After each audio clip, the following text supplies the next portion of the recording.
Regardless of whether you are a Pole or not, it is interesting to learn more about the culture of the people who influenced the history of our country, and there is no better time for this than a month of Polish American heritage.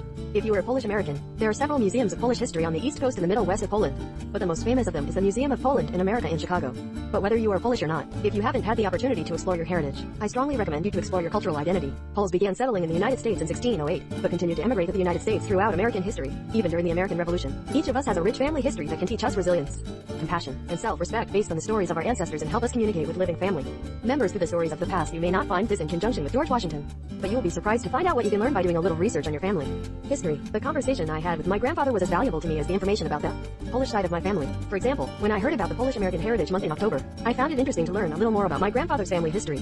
If you want to get closer to your roots through your language, Rosetta Stone teaches you more than 24 different languages, so you'll probably find the language you're looking for. During my research, I learned that there are very famous Polish Americans, including Christine Bell, John Krasinski, and Martha Stewart. When we talked, he shared his love for his pies full of his mother's meat, a Polish donut called punchki, made of Polish vodka, and probably bad for his arteries, but very good Polish test, drop by drop called kaluski. When I asked Grandpa what he remembers about his mother, he said that his mother never spoke Polish, except when she spoke to his brothers and sisters, which is not so unusual for immigrant parents. I was also able to get in touch with my uncle, who has done a lots of research on the history of our family. Learning the language is a good way to get to know your family history.